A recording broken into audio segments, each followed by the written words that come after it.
Hello, good evening. Welcome to Eyewitness News, coming to you live from our studios here at number 11, Dr. Martin Loop in Adabraka in Accra. My name is Salom Adonu. Tonight I'm here with Hawa Idrisu Mustafa. Coming up over the next 90 minutes, Ghana confirms its first case of monkeypox, records 280 suspected cases in 88 districts of the country. How dangerous is monkeypox and how ready is our public health emergency response system? We'll tell you more later. Also coming up,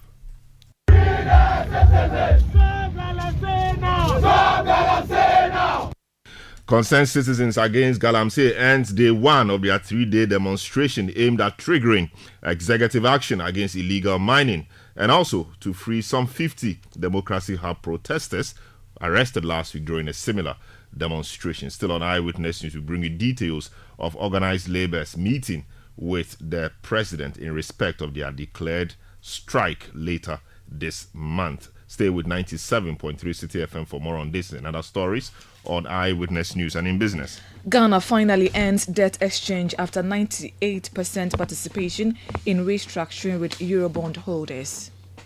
There is more business in the next 50 minutes. Eyewitness News is live across the country on all our affiliates around the globe at citinewsroom.com. Also, in the Western region, this is Premier 100.5 FM in Takoradi Beach, 105.5 FM in Takoradi and Sky Power 93.5 FM.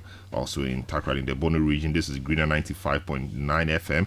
In Sonyani and the Hafo region, Hames Radio 106.5 in Gosu. In the Ashanti region, Alpha Radio 104.9 FM in Kumasi and Orange 107.9 FM. Also in Kumasi in the Volta region, you're tuning to Global 105.1 FM in Ho and Adanu 107.7 FM at Adaklu Waya in the Northern region. This is Diamond 93.7 FM in Tamale in the Upper West region. Westlink 88.1 FM at Laura.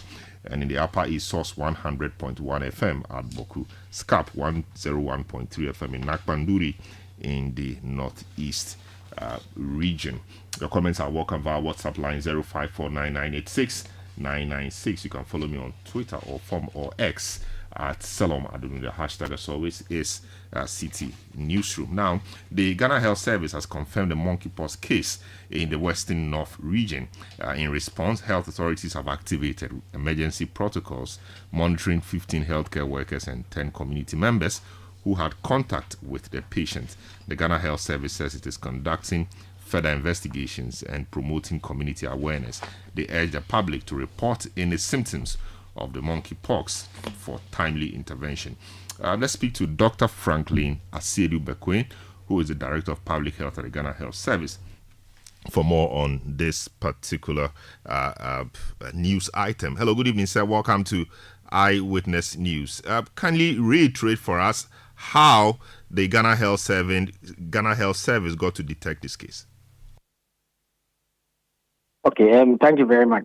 So, the Ghana Health Service has a disease surveillance system which runs, I'll say, on a daily basis. So, we try to detect epidemic conditions. Since 2022, when Mpox was declared as a public health emergency of international concern, we've sensitized our health workers to look for cases. So if we look at the year 2022 in particular, we had 220 confirmed cases. And in 2023, we had 8. Come 2024, as at 1st of October, we had suspected, and I want to stress this, suspected 230 cases. So it's not confirmed cases. Of these suspected cases, 1 was confirmed. And that's the case in question. And that was detected at working off. So basically, when you present the symptoms that are similar to a particular condition, we call it a case definition. And then you pick samples and send to the lab. So here, samples were collected and sent to our lab. So for Mpox, you have 2 labs that can confirm. It's a reference lab and then Ibuchi. So this was sent to a reference lab and it was confirmed. And I think that I need to state that there's a news going on that is about 230 in 88 districts. No, those are the suspected cases. So our focus should be on this one confirmed case. And this one confirmed case, I would say that it is not a severe case. So it was seen and discharged after second day. So this child, 15-year-old male, is fine. What we try to do is that we identify contacts. These contacts were health workers and friends. So in total, we have 25 of them, and they are being followed. I see. But for those who don't know what monkeypox is, how dangerous or infectious is this disease? Yes, so it's not very fatal, but it's a disease which is caused by the monkeypox virus. So the transmission is normally from, let's say, the infected person to the next person. And it presents typically with skin lesions. So you may have some discoloration of the skin. They may have something like pimples. They may be raised. They may become like wells, and then it may dust. And then you have some fluid coming out. And then in some cases, within 2 to 4 weeks, that's it. So on few situations, it may become fatal. The fatality for monkeypox, for mpox, is on the low side. So what you do is that you know that vaccination, the main focus is about prevention. So it's about preventing contact with persons who have these conditions. So it's avoid contact, avoid personal contact, avoid contact with the clothing and beddings of such persons. So that's the main mode of trying to prevent transmission of mpox. I see. In avoiding contact, apart from the lesions and the blisters, if you like, on the skins of the people, what else should we look out for? I mean, the other symptoms. What should we look out for in persons before we try to avoid them? So I think that the key feature is the skin lesions, and there are several forms of it. It may be like blisters, it may be big blisters, maybe like small ones like pimples, maybe small ones like chickenpox or measles. So there are various forms of it. But then you may also have some of these lesions in the mouth. That's how you may get mpox through kissing. Then so there's even record of getting mpox through having sex. So those are things that you try to make sure that even when the person has these lesions, then in that case you need to avoid close contact with such person. I see. So this case we have in tracing or in contact tracing this particular 15-year-old boy. Where did he get it from, or where possibly could he have had it from? Yes. So normally when you're doing an outdoor investigation, there are some instances that you are difficult to establish the source or to establish what they call the primary case. So for now, we are not clearly able to establish it. So the idea is that there are some instances that you think that the disease is zoonotic in nature. So it could have come from some animal. We are not very sure what kind of food actually ate. There's also this, because of this issue about sexual contact, there's an issue about this guy hasn't got any sexual history. The other issues, you try to find out whether there's any travel history. He has not got any travel history. So for now, we are difficult to establish the source. So for us, what is most important for us is who are the contacts? How do we keep a close eye on them, monitor them for 21 days, so that if even some should become case, we now establish another contact listing and then we follow through. So while we push to make sure that the awareness is created, we minimize or avoid contact, and we break the transmission. I see. In your SITREP or in the situation report you issued, I noted that you were you actually said that the person had no sexual contact or sexual exposure within the last 21 days, and you just mentioned it as well. Is it by any chance, or is it sexually transmitted, or can it be sexually transmitted? Yeah, so there's record of people, you see, because it's like intimate contact. So, and as some of the viruses can be found in the mucosal membrane. So there's a record of people who have gotten it, particularly men with men. So and I would say that it was more common in the outbreak in 2022, not in Ghana per se, particularly the one that happened in the West and the Americas. So when you are trying to establish the cause of the source of mpox, you try to think aloud. Where could it go? Was it from travel? Was it from sexual contact? Was it from personal contact? So that's the way we are trying to ascertain And I think that's the. If you look at the state rep, I think that maybe the wording was a bit different. What we're trying to say was travel within 21 days. The extra contact act is not about the 21 days. Oh, okay, I get that. I said there was no travel history, or there was no history of travel over the past 21 days, or history of sexual exposure to a potentially infectious person. I get that. How about isolation? I mean, isolating the case or the patient.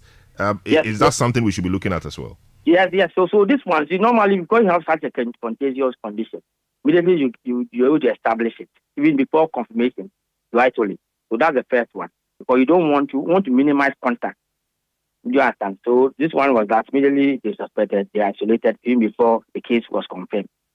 So that's the first thing that is done for such cases. So let me say that even in the 2022 outbreak that we had for 120, about 95% of them were not severe cases. So there are cases that are seen and the OPD basis, they go home. It's only few cases that become severe. So for us, I think the issue is not about fatality of the condition. It's about mobility, people getting infection. So issue is avoid contact. When you see someone has lesions that are not unusual to you, to avoid contact. And what we also say is that when you have lesions on your body, and then you tend to have like swollen lymph nodes, then it could be a pointer of mpox. So you go to health facility rather than trying to apply your own ointments on yourself. I see. So how ready are our health institutions? Are we prepared for this in case this becomes a major outbreak? Are we ready to contain it? Yeah, so I think that what is good for Ghana is the sensitivity of our surveillance system. Ghana over the years has fixed several outbreaks, and it doesn't prolong because we pick them early. So what we have done is that we have shared case definitions, what will make people look for or suspect cases. So that is the first step, and it's across board. What's also good for Ghana, if you have the capacity to confirm. If you look at Africa, it's only 30% of countries that have the ability to confirm. And yet in Ghana, we have 2 labs. So we have Noguchi, we have our reference lab. So these are big classes for us. Then the idea is that if you have even severe case, we have treatment centers, which are, say, legacies of COVID. So there are areas that we can manage the case. So these are classes. For us, what we need to do now is make sure that our port of entry, we have done orientation, but we're going to now do more training. We also need to make sure that the health workers have enough PPEs so that they don't get themselves infected. And then we also try to make sure that we create the necessary awareness, and we are grateful for your platform that people should look for. You don't assume that you have some blister, you think it could be this, it could be that. No, go to health facilities. It may look like chickenpox, but let's go to health facilities. Let's take a sample and see what it is or not. I see. Before you go, of course, the 280 suspected cases, do I have the impression that these are cases from the beginning of the year till date? And how many of these cases have been confirmed not to be mpox, and how many of them are yet to be confirmed or still waiting to be confirmed? Okay, so Apple, we put that in the setup to show that we have a running surveillance system. So it is from 1st January to 1st of October. And we say that we have suspected 230 cases across the district. And I want to stress on this. These are not confirmed cases. These are suspected. And about 98% of them are negative. So about 98% of them have been declared negative.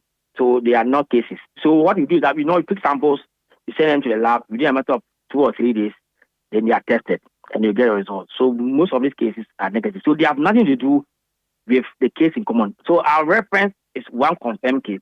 It has nothing to do with the 230 suspected cases. Very well. Thank you so much, Dr. Franklin Asiedu-Bekwai, who is the Director of Public Health at the Ghana Health Service, providing some updates on the 230 suspected cases of mpox and one confirmed case of the disease. And indeed, it says the emphasis should be on the one confirmed case. The 230 were suspected cases from the beginning of the year to date, and they've all been negative. apart from this particular one that has been confirmed. A 15-year-old boy from the Western North region said he's been seen and he's been discharged. It's not a very serious case. And he also did say that our emergency or public health emergency response system is good enough. We have 2 labs, the reference lab and then Noguchi to help do the testing. Eyewitness News on 97.3 Citi FM. Daniel Akpaleok from Sandeman says, I pray these suspected cases are proven negative. We do not have proper healthcare systems in the country to quickly respond to pandemics. Our leaders will only pretend to be providing a robust healthcare system, but would seek healthcare outside the country whenever they are taken ill. Ghana needs a reset, you say. Nene Gaddafi in Yulo Krobo says, the government of the day should utilize the COVID-19 levy to combat this monkey pox. Eyewitness News on 97.3 Citi FM. Hawa gives us more stories. Now, some Ghanaian youth this morning marched in Accra demanding an end to illegal mining menace. The protesters are also demanding the release of some protesters arrested for staging a similar protest days ago. Citi News' Charles Owusukumi has more. The protesters converged at Okonglo singing and drumming while chanting for the release of some protesters arrested weeks ago for staging a similar anti-Galamsey demonstration.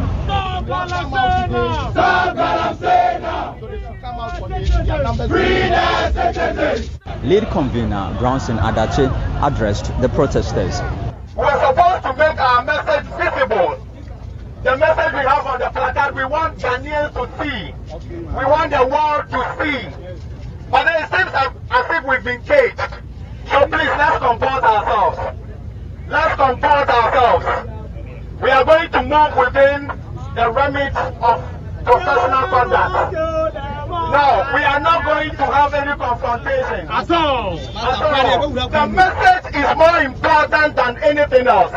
Now, somebody can actually strip you away from the message so that we have a different conversation over the media. But that's not going to happen. At all. Today, the message is going to go out there. It's more than any suppression. And we have to stand up to the suppression. Now, we are moving at our own pace because what is confronting us is more than anything else.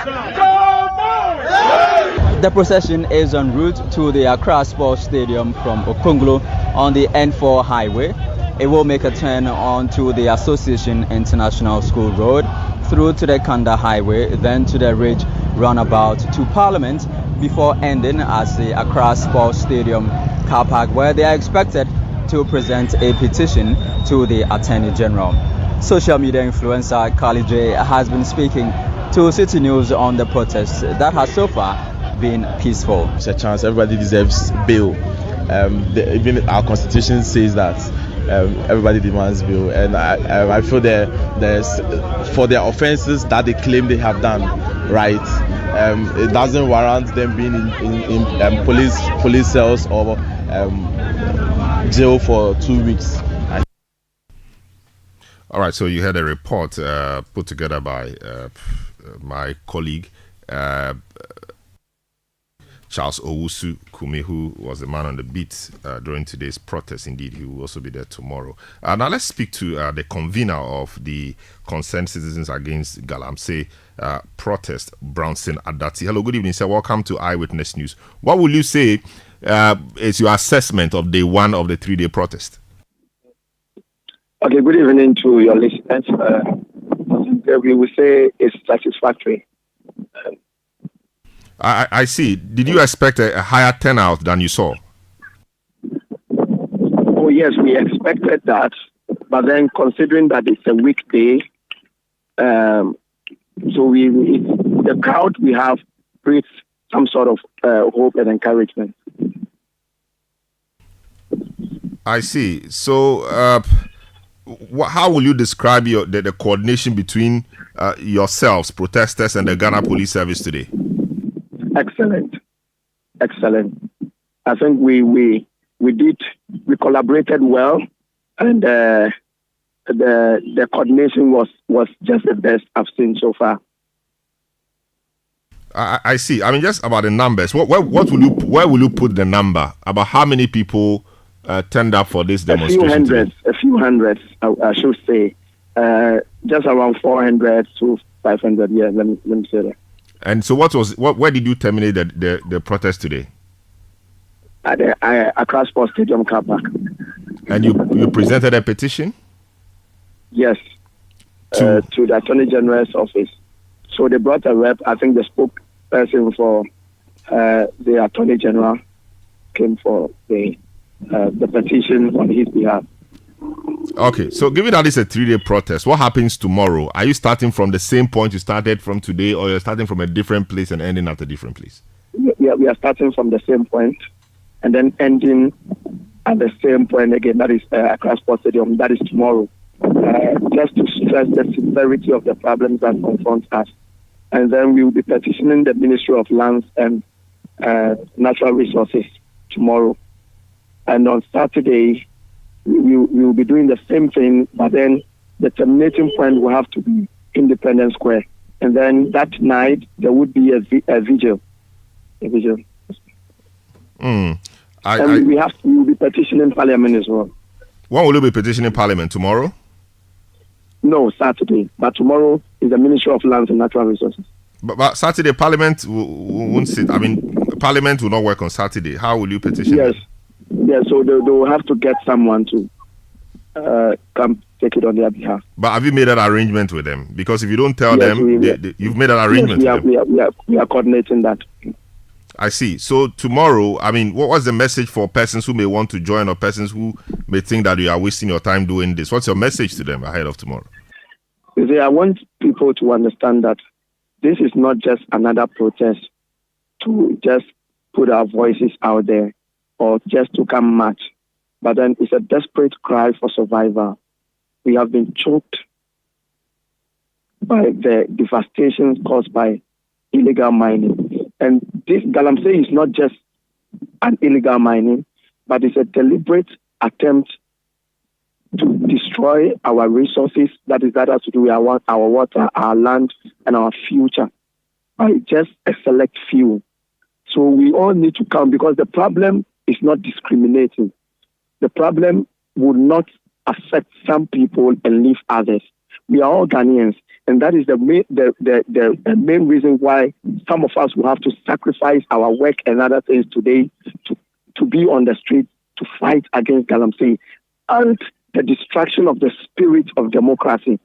Now, we all saw the recent abduction, detention, denial of bail, denial of access to legal representation, food and essentials like sanitaries for even ladies during the arrest of the protesters.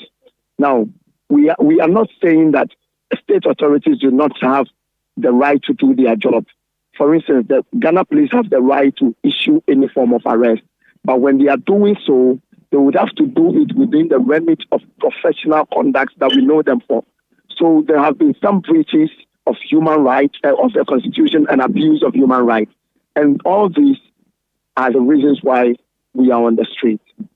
I see. There are persons who think that you're an appendage of a political party, or there are some politicians behind you. For persons who have this view, what do you have to say? Are you an appendage of a political party? Do you have elements of political parties behind you?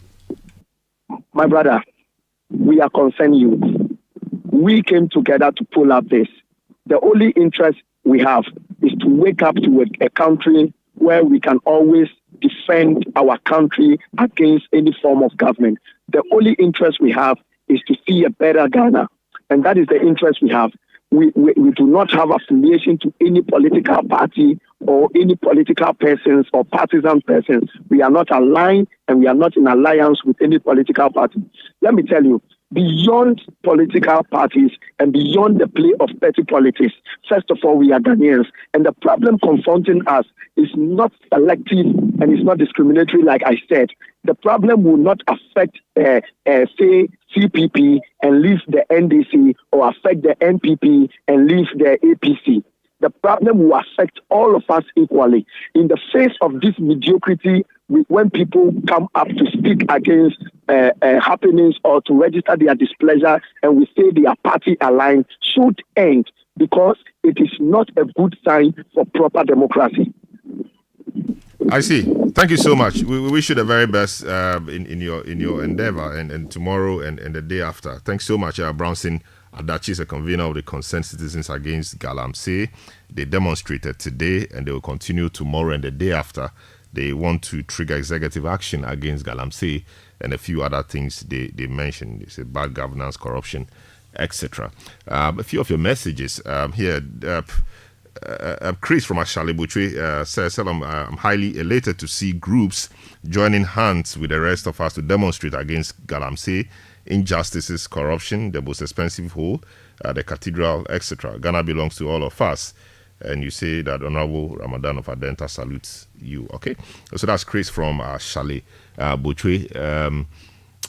this one says, for us to lose a high-profile fight like the fight against illegal mining suggests that we are very weak and unprincipled leaders who simply do not care about the plight of the ordinary Ghanaian. The fight against Galamsey cannot be won on the platform of blame games and political rhetoric. Sadly, this is what our leaders appear to be doing. That's from Daniel in Sandema. Wellington Eyster from Volta region says it's vital to support the conscientious citizens demonstrating against illegal mining.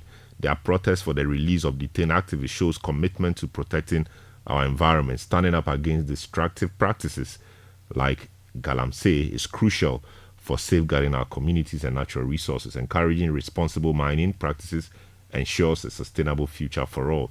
Nyodik Atukwe from Accra says, for the demonstration, Saturday will be louder. I have printed and pasted Stop Galamsey now and free the citizens at my workplace. We mean business and we are serious. I take a short break, return, and tell you that 32 of the caged demonstrators have gone to court. They've sued the Attorney General and the IGP. I'll tell you more. Don't go away. Eyewitness News. Be there as it happens. Hi, Aku. I just got the estimate for the home repairs. It's more than we expected. I'm really stressed about where to find the money. Why worry, Musa? You are a salaried worker. Haven't you heard about the GCB personal loan promo? They can give you up to 700,000 Ghana cedis in less than 24 hours at a significantly reduced interest rate and fees. Really? This sounds exciting, but is it easy to apply? Super easy. Skip the stress. Get the cash with the GCB personal loan promo with a 1-month repayment holiday. Just visit a GCB bank branch near you or call 0302 634 922. Toll free 0800 422 422. No hassle, no stress. Wow, I just got a notification. The loan is already in my account. That was fast. Skip the stress and get the cash you need with GCB personal loan. Visit a branch near you today. Terms and conditions apply. GCB Bank, your bank for life. Oh, jump on now. Go. Gugomi, at what time will you come back where I don't hear the sound of your car? Why you buy new car? No, I not change my car. It be the same ride. It be the fuel way I change. Way one shouts it. Ever since I started using the all-new Excellium Premium Fuel, fortified with 3-in-1 action. Oh, Joe, now my car they run like electric car. No, it's so. This is the type of fuel where they want to. Because now engine they cost. Where they want for way if I buy it, it go protect my engine. And with the small way I buy, I go drive, sir. Absolutely. It's like strapping a turbocharger to your engine and giving it a protector. And what they bust my mind self be the 3-in-1 action, no? Excellium they prevent up to 99% of deposit. It be anti-wear, some be anti-corrosion. Won't pay when I open there. Hey, so where can I find this magical fuel? Just head over to any Total Energy service station and your car will thank you. Hey, then make a finish my gobe fast, then rush go Total Energies. My friend, but why your hand my gobe inside? I give you info. Make a feel the gobe too small. The gogo. Excellium is designed to protect your car engine, decrease fuel consumption, and lower CO2 emissions. Don't say fuel, say Excellium. Choose Excellium, choose quality. So Hadia Wache didn't come today too? Her doctor just left here. She said Hadia went to the hospital and they found out she has malaria. Why? Doesn't she sleep under an insecticide treated net? Madam, as for the net, sleeping under is uncomfortable. Oh please, the treated net works, Papa. If you sleep under it every night and throughout the night. Oh yes, when you get it fresh, remove and dry it for at least 2 or more days in the shade. And make sure you tuck it under the bed or mat properly. Then you sleep under it. During the day, tie or roll it nicely to prevent damage and sew up every small hole you find in it. When your treated net gets dirty, wash it gently with mild bar soap and hang it under the shade to dry. It can be washed 20 times and can last 3 years. Wow, but the heat? The heat is mostly from our room. Either our windows are too small or closed. Just open for air to enter. Follow the process of caring for the insecticide-treated net and sleeping under it. Let's all come on board Good Life to eliminate malaria now. Good Life, live it well. It's an everyday thing. This message is brought to you by Ghana Health Service and partners with support from USAID. Malaria away. Good life, live it well. Hey, is that cool? Hey, you've grown into a big boy, oh. Even Momo is 15 years old. It still feels like yesterday when we were fumbling with cash and worrying about the way money moves. Say it again. Now I send money to my AC in the village, pay bills, save money, loans so kaka, investment kaka, at the Momo app. Shit. How do you think I get the small coins from my bugapa? To celebrate 15 years of Momo, you too can win awesome prizes in the Momo at 15 Rewards promo. Just download the new My Momo app, continue to transfer and make payments, and you could be one of the 15 lucky winners of 15,000 Ghana cedis and 150 lucky winners of 1,500 Ghana cedis each. So, Ghana, keep celebrating Momo at 15. Offer runs from now till November. T's and C's apply. MTN. Let your voice be heard on Eyewitness News on Facebook at facebook.com/City97.3, Twitter at twitter.com/City973, and Instagram at instagram.com/City973 with the hashtag Eyewitness News. Eyewitness News on 97.3 Citi FM. Now, 32 protesters from the Democracy Hub have filed a lawsuit against the Attorney General and the Inspector General of Police, alleging violations of their human rights. The protesters, represented by Madina MP Francis Xavier Susu, are seeking an order from the High Court to enforce their fundamental rights, including freedom of movement, the right to protest, and the right to personal liberty, respect for human dignity, and freedom of expression. Additionally, the suit demands protection against unlawful and arbitrary arrest, detention, and malicious prosecution, the right to legal representation, and the right to bail pending trial. Francis Xavier Sosu, Honorable, has joined us on the line to help us appreciate the case of his clients. Hello, good evening, sir. Welcome to Eyewitness News. What exactly are your clients seeking? They went on a demonstration. The police said that they went contrary to the Public Order Act, and so they were picked up, arraigned, and the court, in its wisdom, remanded them. What exactly are they seeking? That's quite incorrect. I think that these are Ghanaians who are worried, like you and I, about how our water bodies have been destroyed by Galamsey, and sought to bring the attention of people who should be managing this space well. And these people, admittedly, there have been videos where you've seen one or two of them maybe involving in something that you may claim to be even a violation of the Public Order Act. The vast majority of these people were never seen doing any of those things. They were just arrested merely because they were protesting. And the Constitution guarantees our right to protest. And not only the Constitution, Ghana is a signatory to several international covenants, the National Covenant on Civil and Political Rights, the African Charter on Human and Post Rights, the Universal Declaration of Human Rights. That is supposed to, or that obligates the nation to secure and safeguard the liberties of these people, and even including their right to protest. So to have arrested them unlawfully, detain them unlawfully, and send them to court on what I would call trumped up charges, and then get the court to remand them. Remand them for what? For misdemeanors? These are not criminals. These are not felons. So for me, clearly, what is happening, the entire conduct, the entire criminal process through which they've been taken through to now violates their rights, and that is why we are before the Human Rights Court for those declarations. Yes, you know, it's not the prosecution that admits persons to bail; it's the court. And so your clients were represented by lawyers, some of whom I know, and also the state represented itself. The state made a case that they should not be admitted to bail, contrary to the application by the lawyers for the accused. The court, weighing the two arguments, felt that it will exercise its discretion, in favor of the prosecution, not to grant them bail. That is the work of the court, and that's the doing of the court. Why do you say that they work to ensure they did not admit them to bail? It's the court that has pronounced this. Let's call a spade a spade. What happened was a charade of a justice, right? And it's just a deliberate attempt to frustrate young people who are worried and want to pour out their hearts in clear languages that people in authority will hear. And I think that this is one of those clear cases that I described in my book, Guilty Until Proven Innocent, where young people are banded together and are presumed guilty, and for that reason, you go lock them up before they even establish their innocence before the court of law. Do you recognize that not every single protester that you saw on that day may be blocking a road? Do you recognize that not every single protester was involved in any activity that you may describe as an unlawful activity, and that some were just standing, some were even just bystanders who were arrested, and some who were even arrested were people who just went and visited others who were arrested? Clearly, you can see a machination, a system, a deliberate system to met out injustice to people who are fighting for a common cause. And that is what we are fighting before the Human Rights High Court. Yes, I also recognize that some of the persons arrested were leaders or leading lights or leading voices of the protest.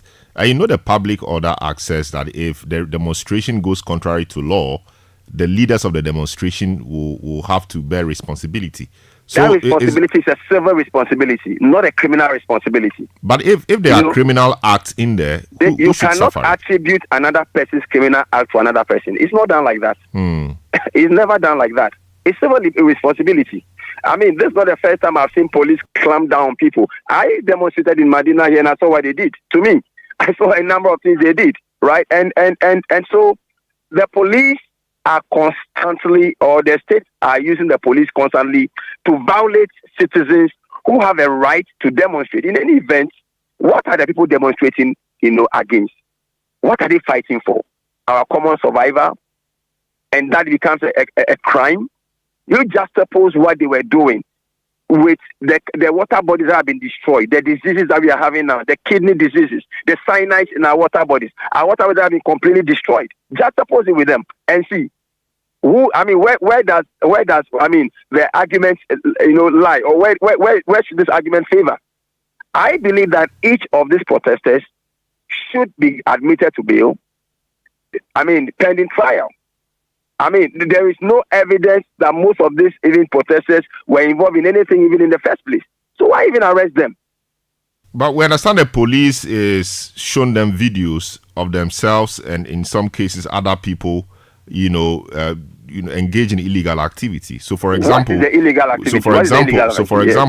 Burning of public property and things like that. Political party paraphernalia, etc. Please. Political party paraphernalia are public properties. Of course, they are. The Supreme Court, is it in Yevuibo? So in one of those cases pronounced that political party property could be public property. That's public property. We are talking about posters of political parties. Please. Yeah, but we paraphernalia. That should be property. But let's be making substantial arguments over needless formalities.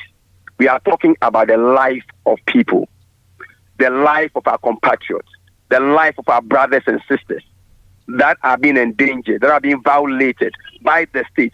The state that are supposed to protect us have taken to destroying us, destroying our water bodies. Somebody comes out to tell you in your face that stop destroying our water bodies. You are using it to clamp them down, to violate them in a very, very in this gross manner, and you are saying that what? They were destroying public property, including what? Posters of the other point, how about persons who cite Oliver Bakavomawo? We saw that on video. He entered a police vehicle, turned off the ignition, took up the key, ran away, and threw the key away. Will you so condone that? So no, I don't condone that. But which crime does that amount to? No, I'm here to see the full charges. But surely that should raise some concern, and the police must be concerned about it too. Listen, wait, please, I beg you. I saw a charge of stealing key of police vehicle. You see, let's get serious. There is no protest in this world that will not have, what we call some of these sites issues. Because protest is protest. The meaning of protest is for you to do something extraordinary that does not exist, for people to draw people's attention. So, in a protest, the reason why you actually pre-agree with police, your route and everything, is that the police are supposed to be there so that when those things are getting out of hand, they bring them under control. It does not include unlawfully arresting them, bundling them, using excessive force against them, taking them through, this crude justice system and remanding them for what? For misdemeanors? Please. This is a regime of tyranny that is denying ordinary citizens of their rights, including their right to freely express themselves against the tyranny and against the people who are destroying us. That is why we are challenging before the Human Rights High Court.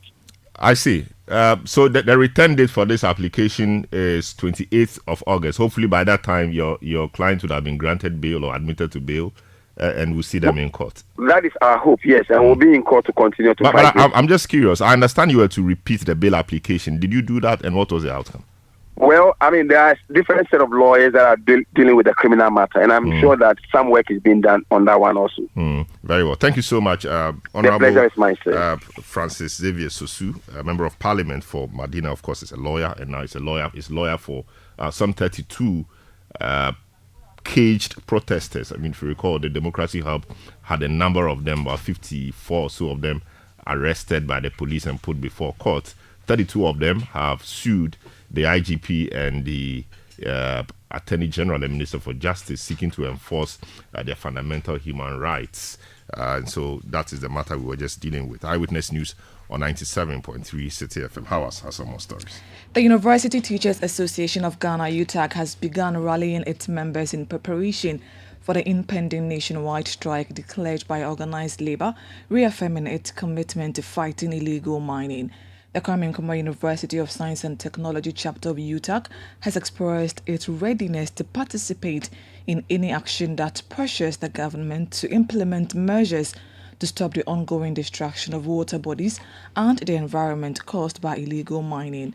The president of the KNUST chapter of UTAG, Professor Eric Abavari, stated that the association is fully committed and will support organized labor's effort to push the government into action against illegal mining.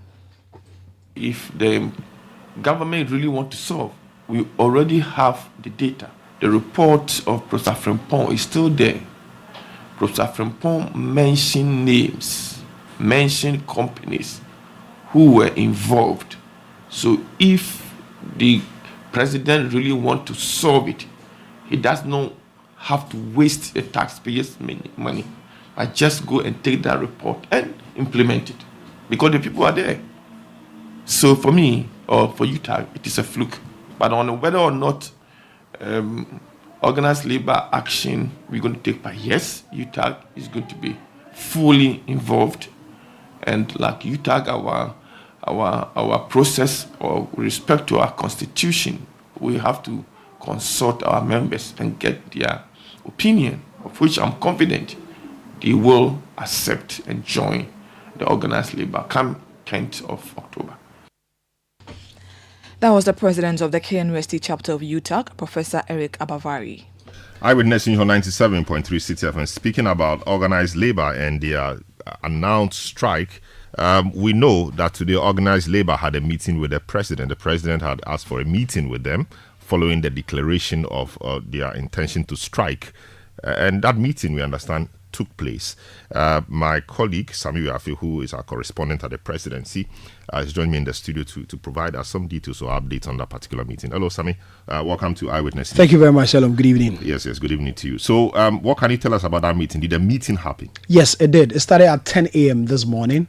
Organized labor was led by their Secretary General, Dr. Joshua Ansah, sorry. Who's it? Secretary General of the TUC. Secretary General of the TUC, Joshua Ansah, and his deputy, Dr. Otu, and other union leaders were all present at this meeting. The president was in the meeting with the chief of staff as well as some senior government officials, basically to talk to labor in respect of their planned action. So two important things came out from the meeting. The first one, the president appealed to labor to reconsider its decision to embark on this strike on the 10th of October as labor has advertised. Secondly, the president pleaded with them to give him and his government more time up to next week, Wednesday, where he can, meet the people who are involved. If you realize, you remember the president set up an ad hoc committee chaired by the National Security Minister to engage stakeholders on how best to meet the demands of organized labor. The president said that he's going to meet this particular committee, look at the recommendations and the findings that they have since the formation of this committee and the engagement they've had with stakeholders in this matter. So the president asked labor to give him more time up to next week, Wednesday, where he will meet them again and then decide the way forward in respect of meeting the demands that they have made as far as the fight against Galamsey is concerned. So two things, President appealing to them to call off the planned strike and then asking for more time to meet them again on this matter. Labour is also making, apart from the usual demand, this time around they've included a total ban on small-scale mining. Government has always distinguished between illegal mining, which is the Galamsey, and small-scale mining, which are the licensed companies or the licensed entities which are doing small-scale. Now, Labour is demanding that every form of mining be banned, be it small-scale mining or illegal mining, that one should be there. So this was basically the outcome of this meeting. Labour leaders or the leaders who came into this meeting said they have to go back and meet their constituents, which are their union members, and tell them this is the outcome of the meeting. This is what the president is appealing to them to do. And whatever their members will say will also determine the next line of action they will go or they will pick in respect of either calling it off as the president has demanded or going ahead with their planned action on the 10th of October. But what's really is a president's difficulty in this? I mean, it's not the first time he is knowing about Galamsey. He did a similar thing in 2017, total ban. Things were fine until we dropped the ball. So what's his difficulty? And he knew about this call by organized labor weeks ago, in fact about a month before they met. So what's his difficulty with the demands of organized labor? Well, the source at the meeting who told me this information also is that the president admitted the devastating effect of Galamsey on the environment, and he said that the president has toured the entire country. He's aware and he's seen how devastating this particular activity is on. But then he said the president did not want to go beyond or go against the committee, the ad committee that he has set up already to look at this matter. So he will want to go back to meet this committee chaired by National Security Minister Mr. Albert Kandapar, look at what they've done so far, the recommendation they have put in place before he can come back to make a proper pronouncement on this matter. The source also tells me that if all this consultation and everything is done, we should expect a national broadcast where he will outline the roadmap and detail as to how he's going to deal with this Galamsey issue before the next meeting. So what preparation did the president do before this meeting? If you know you have a committee, an ad hoc committee to deal with the matter, and you are calling people who are not part of that committee, external people, for a meeting, shouldn't you consult your committee tasked to deal with the matter before meeting the people? I'm sure the president or persons on this particular committee will be in the position to respond to this particular. Your source didn't say my source didn't go. I'm sure the president will be in the right position to give a response to this particular query. But then it'll be a worry to everybody that if you are calling a meeting of this nature, you should arm yourself with all the information you have, including the recommendations of the committee you have set up in respect of this matter. But as to whether he did that consultation or he had met them or not met them, I will not be in a position to respond. And to again, it is a time to call the meeting. They gave a deadline or they gave an ultimatum that if you don't act before that time, we will do this. And so the time elapsed. Now they have gone ahead to announce their intention or to say they are going to strike on October 10th. If you remember, the Kandapar committee had told us that they have met stakeholders, including organized labor.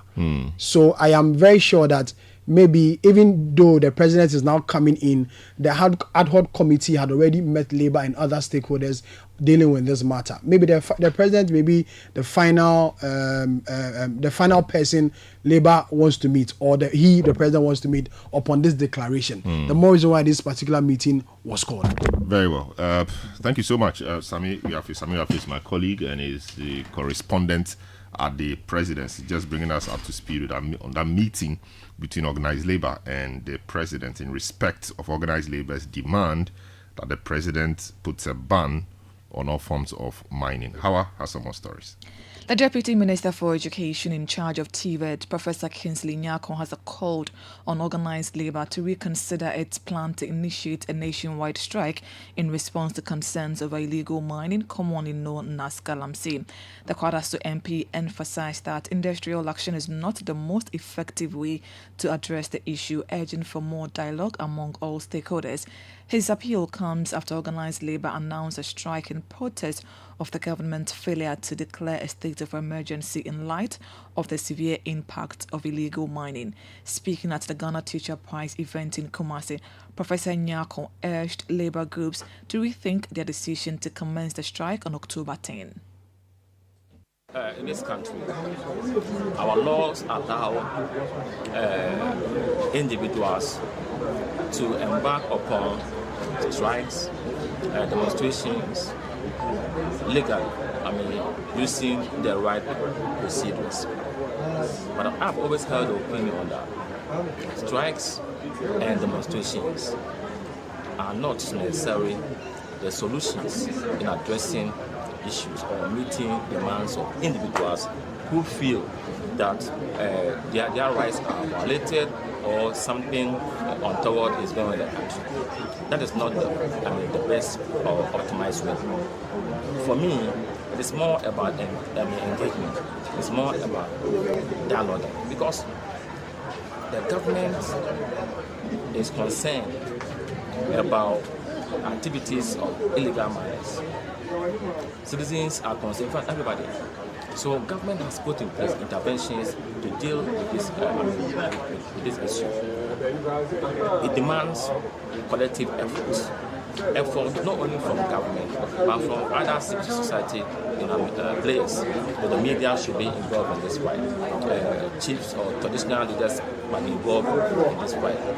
The clergy, everybody must come together for us to deal with it. So I would plead with organized labor that instead of embarking upon strike that we don't know when it's going to end, the best way is to keep engaging the authorities for us to come to a meaningful, progressive and productive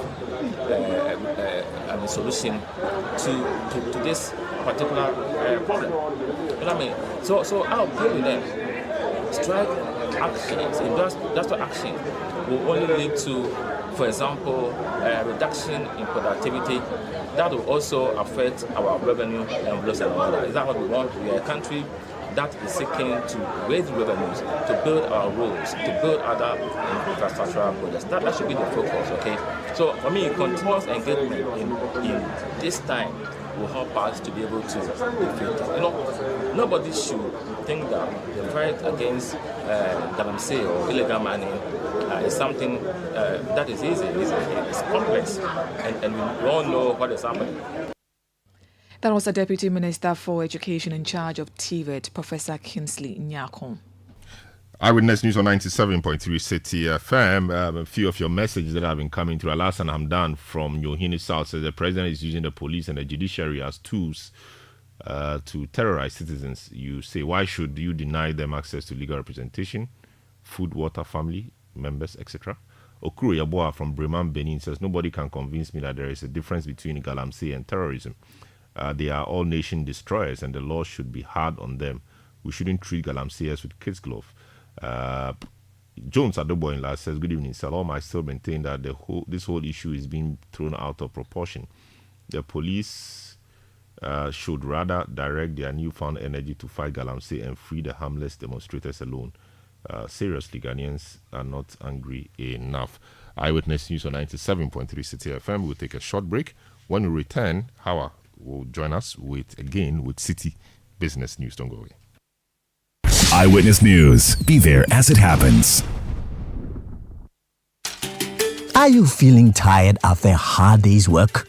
Have you lost your appetite even for your favorite dish? Viral Blood Tonic is a nutritionally balanced, pleasant-tasting tonic fortified with iron and vitamins to boost your appetite and energy levels for high performance. Viral Blood Tonic, easy to take and good for the whole family. Viral from Danex Iting Starwin PLC. If symptoms persist after 48 hours, consult a physician. This advert is FDA approved. Africa is growing. Africa is connecting through trade, business, family, and the knowledge we acquire across borders. Africa is becoming one continent without borders. Own it with GCB Bank using PAPS, the one money transfer that connects us all. Available in Nigeria, Ghana, Sierra Leone, Liberia, Guinea, Gambia, Kenya, Djibouti, and Zimbabwe. PAPS, making it possible to send money instantly across Africa, faster, safer, cheaper. For more information, visit any GCB branch or call toll-free 0800 422 422. GCB, your bank for life. Hey, is that cool? Hey, you've grown into a big boy, oh. Evipa. Even Momo is 15 years old. It still feels like yesterday when we were fumbling with cash and worrying about the way money moves. Say it again. Now I send money to Ma AC in the village, pay bills, save money, loans so kaka, investment kaka, at the Momo app. Shit. How do you think I get the small coins from my bugapa? To celebrate 15 years of Momo, you too can win awesome prizes in the Momo F15 Rewards promo. Just download the new My Momo app, continue to transfer and make payments, and you could be one of the 15 lucky winners of 15,000 Ghana cedis and 150 lucky winners of 1,500 Ghana cedis each. So, Ghana, keep celebrating Momo at 15. Offer runs from now till November. T's and C's apply. MTN.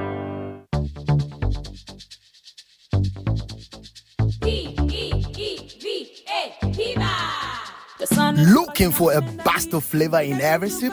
Discover the refreshing taste of Piva beverages. Enjoy the classic Piva Cola flavor, perfect fit anytime. How about a fruity adventure? Try our delightful Piva orange fruit drink packed with recognized citrus flavor. Craving something exotic? Our Piva cocktail fruit drink brings the tropics to you. For a sweet and juicy treat, grab our grapefruit drink and don't miss out on the refreshing Piva Tangerine fruit drink, bursting with tangerine flavor. Piva Cola, Piva Orange, Piva Cocktail, Piva Grape, Piva Tangy. Grab yours today. Available now at your local store. Call us on 055 00 322 31. Piva, a taste you love. This advert is FDA approved. P for Piva. Births and Deaths Registry beckons all of us to forge a future where each birth is duly recorded and every Ghanaian life is cherished and remembered. To help capture these moments, registration is absolutely free for the first day to 12 months after birth. You are, however, encouraged to register within the first 90 days of a child's birth for timely data capturing to help government plan for the child. Ensure that you present a maternal health record book or weighing card for the registration of births. By registering births, we lay the foundation innovation for progress and prosperity in our beloved nation. Our offices are opened from Monday to Friday, 8:30 a.m. to 5 p.m. This message is brought to you by the Births and Deaths Registry under the Ministry of Local Government, Decentralization and Rural Development, supported by the Public Sector Reform for Results Project and the World Bank. Call 030-3941-222 or visit pdr.gov.gh for further details. From the first cry to bidding farewells, everyone counts. Register now. Eyewitness News. Be there as it happens. Get the details. Every significant financial transaction, every market movement, and all the policies that affect your business. City Business News. Be informed. Time now for City Business News on Eyewitness News. My name is Hawa Idrisu Mustafa. Details of our stories now.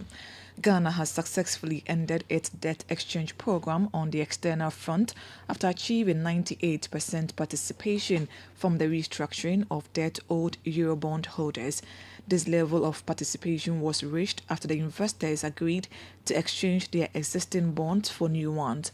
Government has been looking forward to restructure 65% of the debt owed these Eurobond holders, but this almost 100% participation signals an overwhelming support from these bond holders for Ghana's debt restructuring.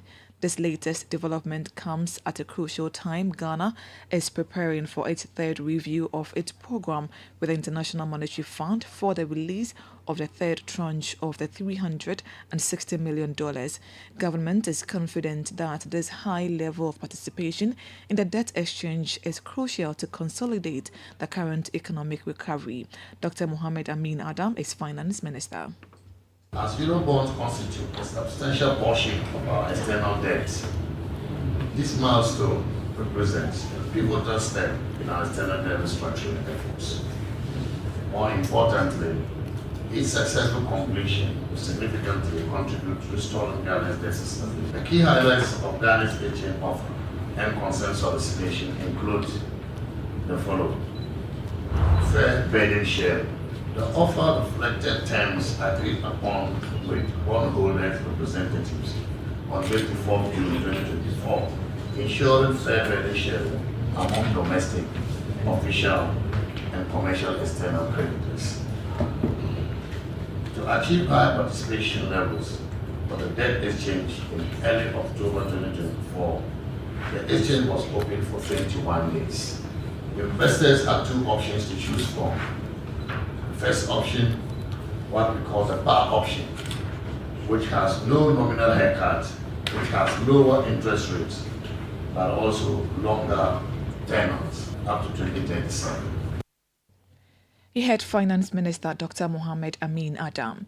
Commercial banks that are to be authorized in the sale and purchase of the Ghana gold coin are being directed to implement robust anti-money laundering and counter-terrorism checks to control suspicious financial activities.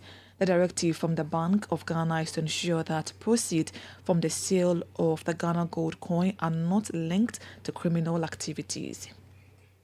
The Bank of Ghana's guidance is part of a raft of measures introduced to ensure that the Ghana Gold Coin Initiative adheres to both national and international regulations. All transactions will be processed through banks, with customers undergoing a comprehensive due diligence, including verification of the source of funds. All buyers will be required to undergo identity verification, with transactions subject to limits that trigger additional scrutiny if exceeded, to prevent the use of the gold coins in illicit activities. Commercial banks and authorized institutions participating in the sale and purchase of the coins are mandated to implement strict anti-money laundering and counter-terrorism financing protocols, including monitoring for potential red flags that could signal suspicious behavior. Moreover, the Bank of Ghana has established safeguards to ensure that the gold used in minting these coins is not sourced from illegal mining activities. The Bank of Ghana launched its gold coin, which will be available on the markets next week for purchase by investors. This is the first time the central bank is issuing gold coins as an alternative investment asset to the general public. Nilate Lati's report. Now, Coal Bank has given the firm assurance that it remains committed to investing in communities in which it operates. This comes after the 2023-2024 batch of National Service personnel at Cal Bank have successfully completed the renovation and expansion of a 6-unit classroom block at Newsroom Dean Basic School located at Ashalibuche in Accra. Here is Andy Apienin Asiedu, Head People and Culture of Cal Bank, speaking to journalists. We are a responsible citizen, and we care about the communities we operate in, and being an indigenous bank, I mean, we see it as a responsibility to really be, a responsible business and then collaborate with the communities we operate in.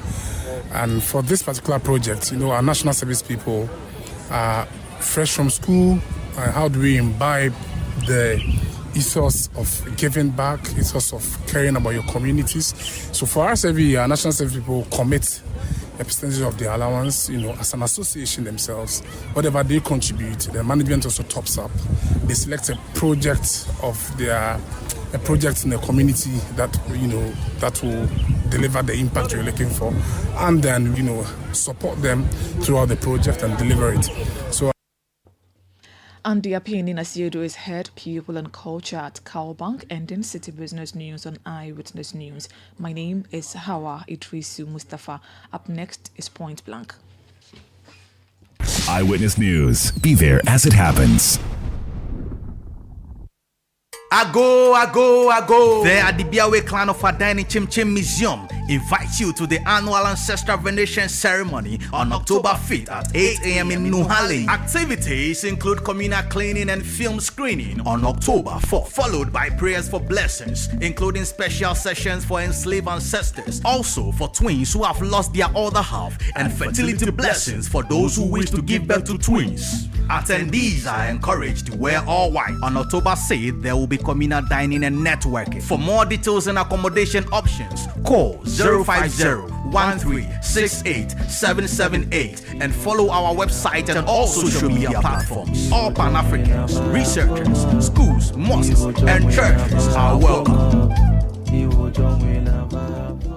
Electroland Ghana Limited is back with a massive back-to-school promo. Visit EGL showrooms and authorized dealer stores across Ghana for best offers on Samsung, Media, TCL, and NASCO products. Get a free portable audio speaker with the 50-inch NASCO Android UHD Smart TV for just 4,999 Ghana cedis. NASCO AC starting 3,699 Ghana cedis with free air cooler. Experience UHD 4K Smart Android TV with TCL for 6,499 Ghana cedis and receive a free electric kettle. Cook up a storm with the Media 20-liter solo microwave for only 999 Ghana cedis and say no to cold meals. Get a free cake mixer with the 4-burner Media gas cooker. Call 0503-159-739 for more information. Electroland Ghana Limited, home of electronics and appliances. Terms and conditions apply.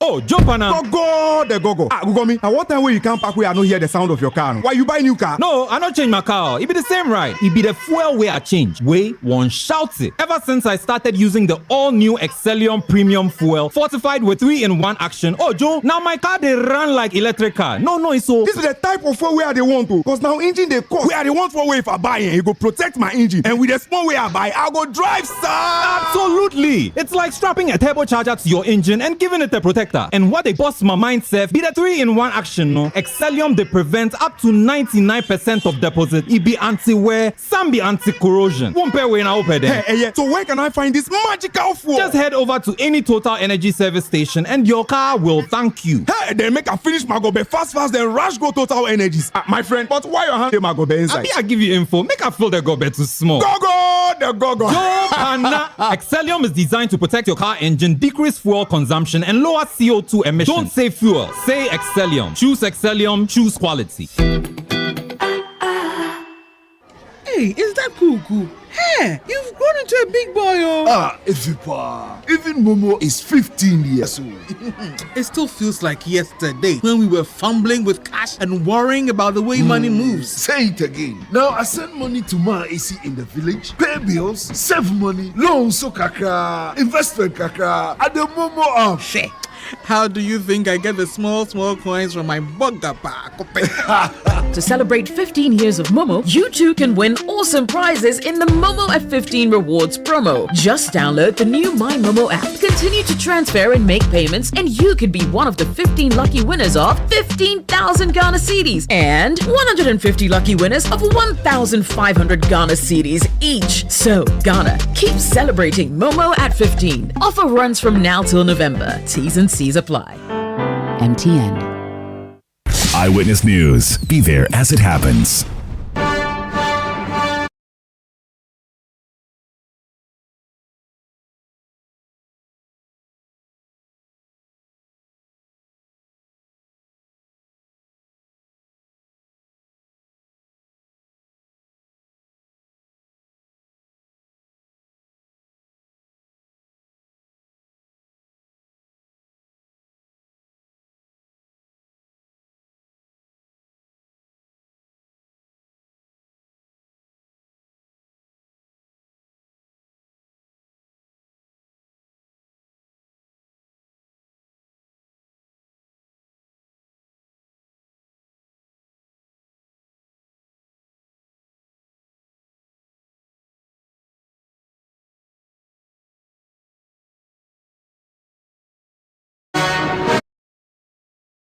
Minutes to the top of the hour.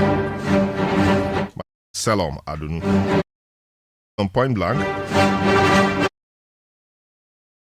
back to the matter of the Eurobond holders.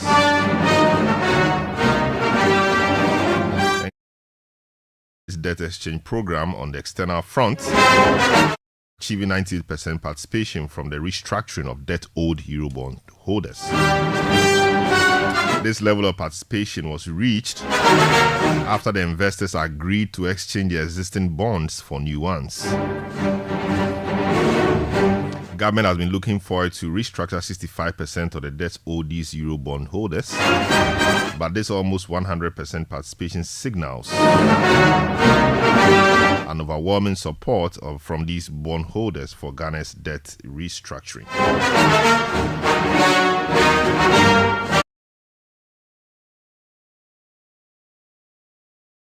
Finance Minister Dr. Mohamed Amin Adam has been speaking to the issue. Investors had two options to choose from.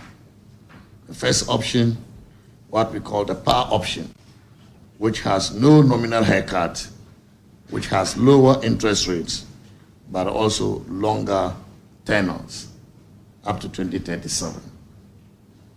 And the second one is the disco option, which has 37% nominal haircut, higher interest rates between 5 to 6%, and shorter tenors, 2029 to 2035. Both options entitle bondholders to receive compensation for interest payment arrears up to December 2023 in the form of post-default interest notes, what we call PDIs. I am delighted, ladies and gentlemen, to announce to you that after all the negotiations, we have achieved an overwhelming success. We obtained more than 98% consent, which is significantly higher than the 65% threshold from bondholders following the launch of the exchange offer and consent solicitation in September 2024. And so the threshold we expected to achieve was 65%. What we have achieved is more than 98%. And this is the reason we are very happy about the overwhelming success of this consent solicitation.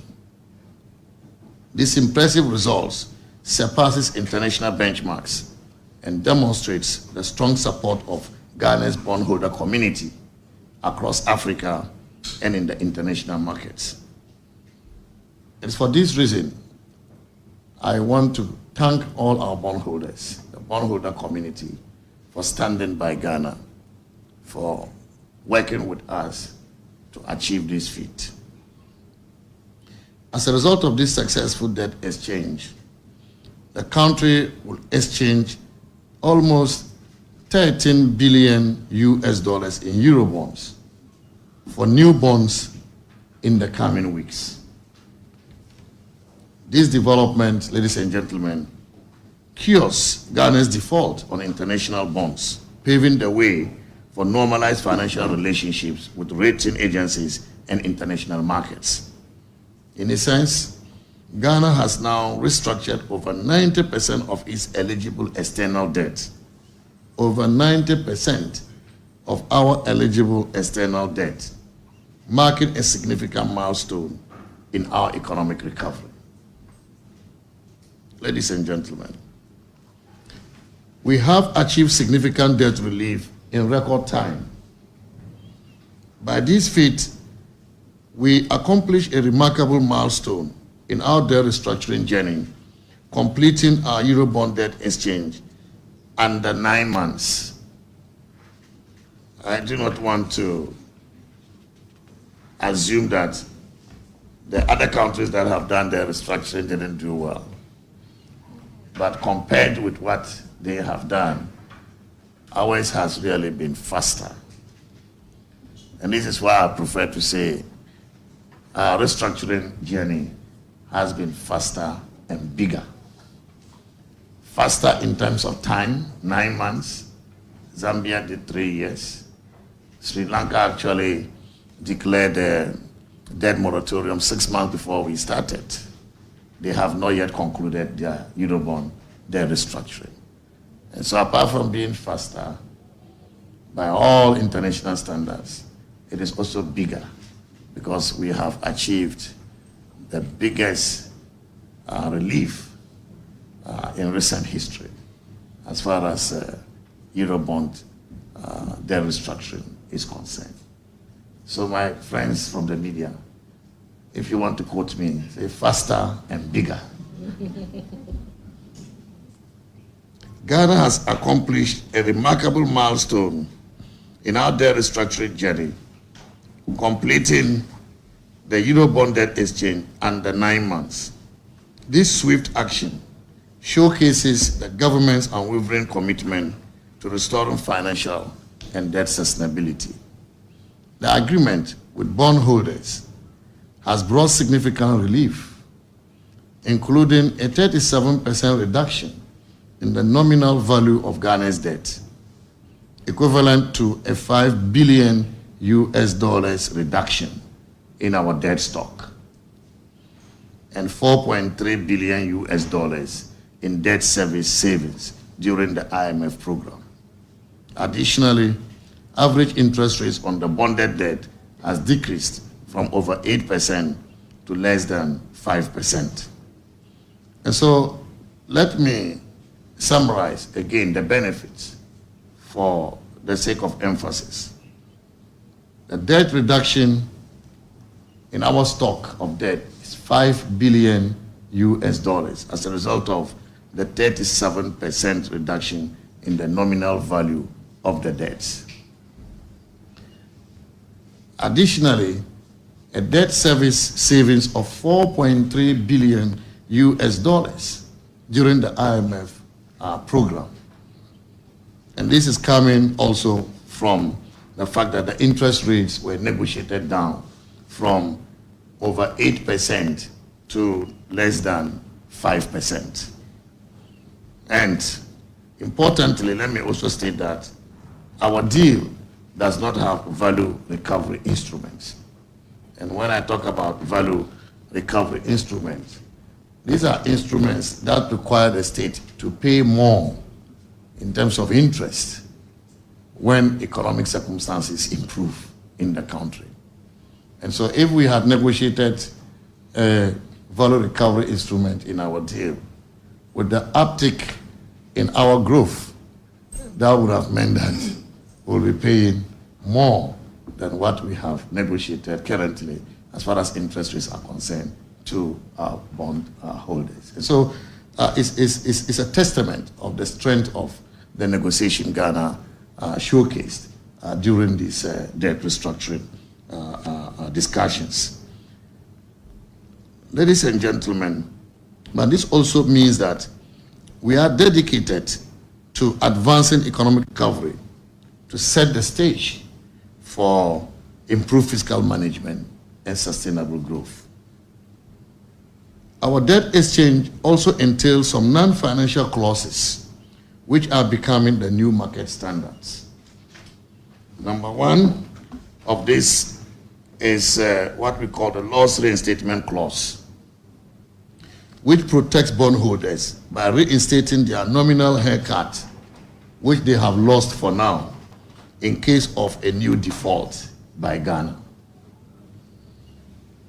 This will ensure that we continue to be prudent in our debt management to prevent future defaults.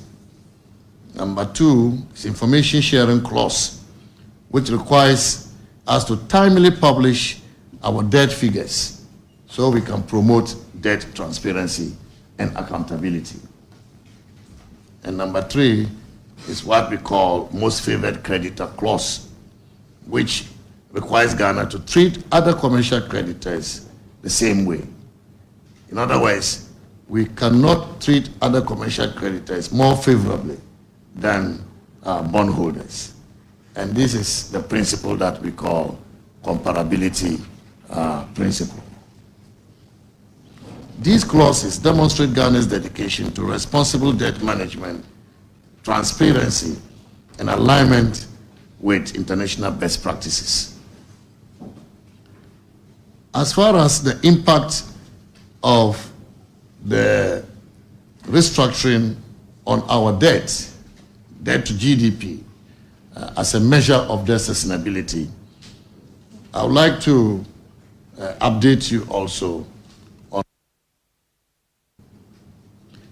And so without any adjustment, if we didn't do any adjustment or restructuring, our debt to GDP level in present value terms would have reached 109% in 2028.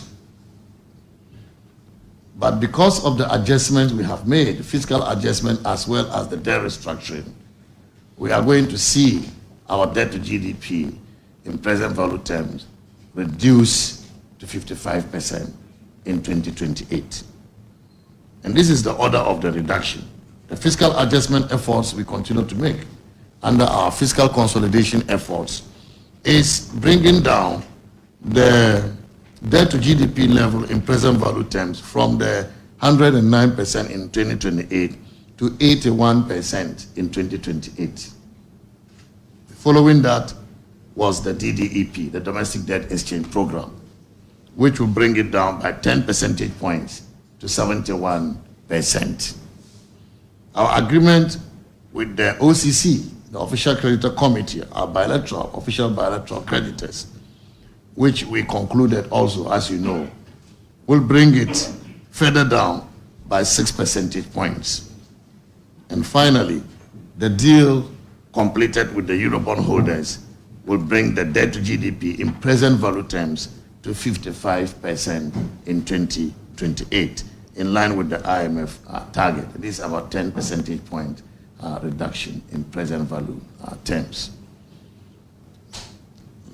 In my next brief on the state of the economy, I believe in November we will provide the full extent of the impact of this on our nominal debt to GDP ratio, which certainly, as you know, will show a significant reduction. Because to be given a debt cancellation of $5 billion in your debt stock, I mean, already tells you that the debt to GDP in nominal terms will go down.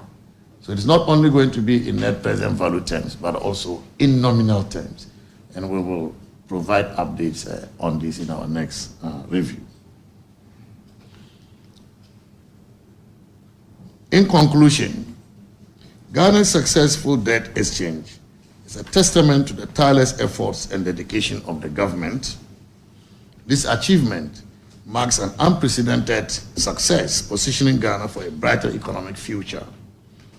And with this milestone, we can now close a significant chapter on our debt restructuring. Because if you know, this restructuring we have just concluded brings to about 90% of our external debts that have been restructured. If you add the DDEP, then it will mean that more than 96% of all our debt stock have been restructured. And so with this development, we can look to closing a significant chapter on our debt restructuring, shift focus towards sustainable economic growth and development, and build on the momentum of this accomplishment to drive further progress. Ladies and gentlemen, this has been a painstaking journey, and for that, let me take this opportunity to thank you all, the people of Ghana, and also to thank our bondholders for working with us and standing by us and making all the sacrifices that have brought us this far.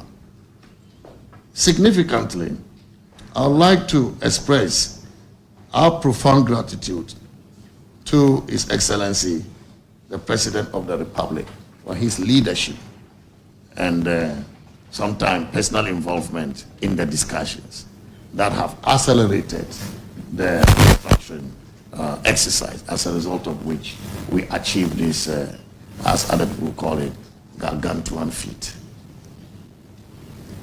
I'd like to also express our gratitude to the steering committee of the bondholders and their advisors, as well as our own advisors, for their cooperation throughout the process.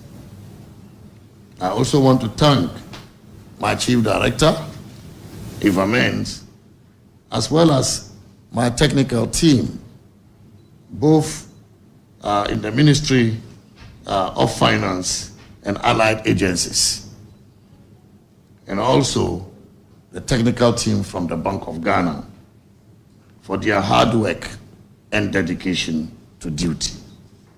We are poised to turn the page on our restructuring journey and embark on a new chapter of economic resilience and prosperity.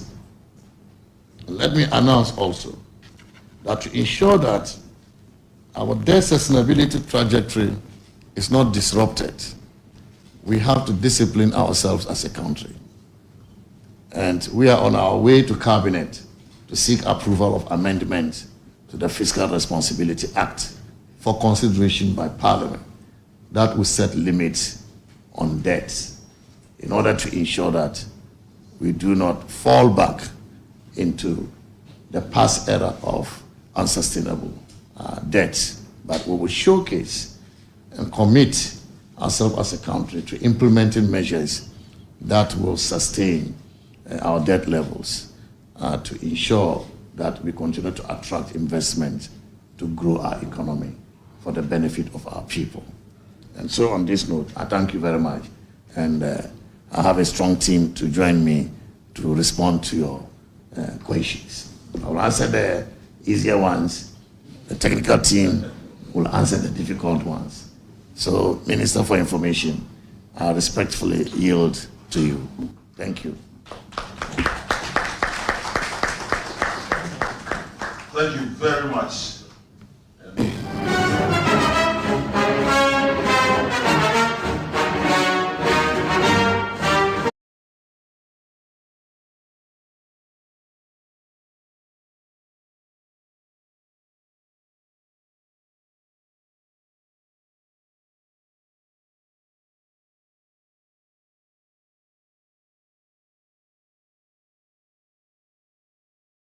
Finance Minister, Dr. Mohamed Amin Adam.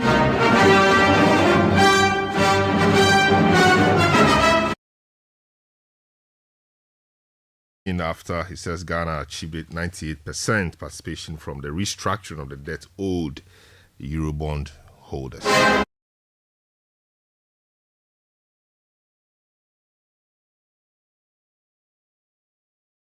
Conclude our program for today.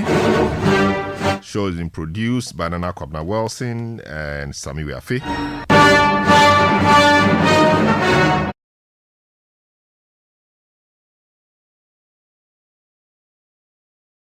Assistance provided by Daniel Squashi. Support by Edwin Kwakofi. We heard Hawa Idrisu Mustafa. Salom Adonu. Next is Sister. Have a good evening.